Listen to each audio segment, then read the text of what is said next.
মমতা ব্যানার্জি চুরি করতে করতে কি মোদিজির পকেটেও হাত ঢুকিয়ে দিয়েছিলেন, যে উনি জানতে পেরে গেছেন মোদিজির পকেটে পয়সা থাকে, কত টাকা থাকে আর কি থাকে না। মমতা ব্যানার্জি এই জায়গায় গিয়ে পৌঁছেছেন যে উনি পকেট দেখে বুঝতে পারেন যে পকেটে থাকা আছে কি টাকা নেই।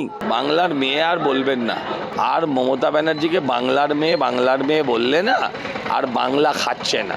বাংলাকে হজম করে খেয়ে বরবাদ করে দেওয়া মেয়ে, শুধু বাংলার মেয়ে না, বাংলার সর্বনাশ করা মেয়ে। শুধু ঝালমুড়ি বেচছে কেন, সন্ধ্যের পর চাটও বিক্রি করতে বলুন। ইভিএম মেশিন বদলে দিতে পারে আশঙ্কা প্রকাশ করছেন মুখ্যমন্ত্রী। কেন, এতদিন কি উনি বদলেছিলেন নাকি? ওনার মনে এরকম আশঙ্কা এলো কেন সেন্ট্রাল ফোর্স ইভিএম মেশিন পাল্টে দেবে? এসব আবোল তাবোল কথার কোনো উত্তর হয় না। বিজেপি বলেছিল সবার অ্যাকাউন্টে 15 লাখ টাকা করে দেবে, একটা অ্যাকাউন্টে পাঠায়নি।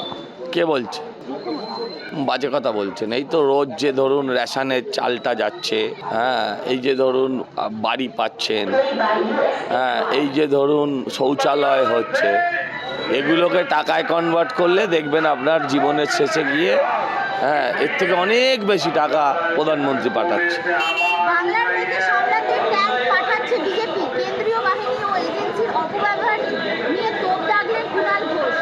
বাংলার মেয়ে আর বলবেন না, আর মমতা ব্যানার্জিকে বাংলার মেয়ে বললে না, আর বাংলা খাচ্ছে না। বাংলাকে হজম করে খেয়ে বরবাদ করে দেওয়া মেয়ে, শুধু বাংলার মেয়ে না, বাংলার সর্বনাশ করা মেয়ে। গতকাল মদন মিত্রকে দেখা গেল যে আগরপাড়া স্টেশনে ঝালমুড়ি বিক্রি করতে। ভবিষ্যৎ এটাই ওর, শুধু ঝালমুড়ি বেচছে কেন, সন্ধ্যের পর চাটও বিক্রি করতে বলুন। প্রধানমন্ত্রী ঝাড়গ্রামে ঝালমুড়ি খেয়েছিলেন, সেই দেখে মুখ্যমন্ত্রী মমতা বন্দ্যোপাধ্যায় বলছেন যে উনি যে টাকা দিয়েছিলেন ঝালমুড়ি খাওয়ার জন্য, সেই 10টা টাকা ওনার পকেটে থাকেন কি? মানে মুশকিল হচ্ছে, মমতা ব্যানার্জি চুরি করতে করতে কি মোদিজির পকেটেও হাত ঢুকিয়ে দিয়েছিলেন, যে উনি জানতে পেরে গেছেন মোদিজির পকেটে পয়সা থাকে, কত টাকা থাকে আর কি থাকে না। মানে চুরির একটা সীমা পরিসীমা থাকা উচিত তো।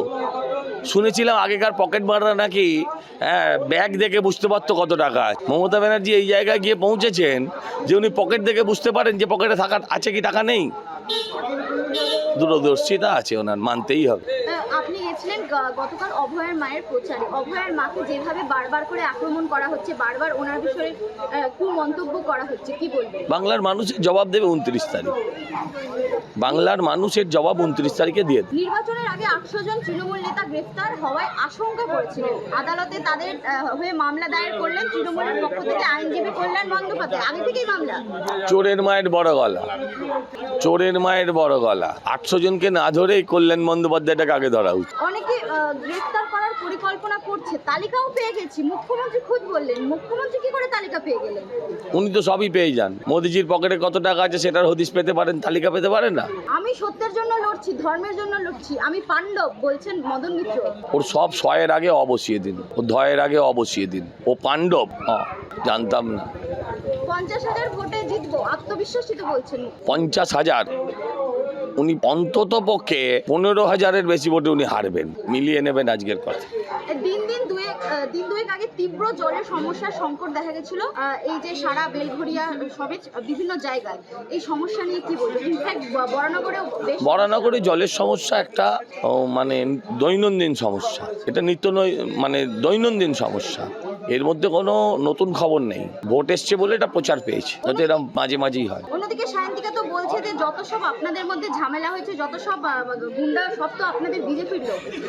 তাহলে ভালো, গুন্ডারা এখন বিজেপি হয়ে গেছে, মানে সরকারও বিজেপির হতে চলেছে। আমি নামগুলো বলবো ওরা কাদের লোক, আমি নামগুলো বলবো?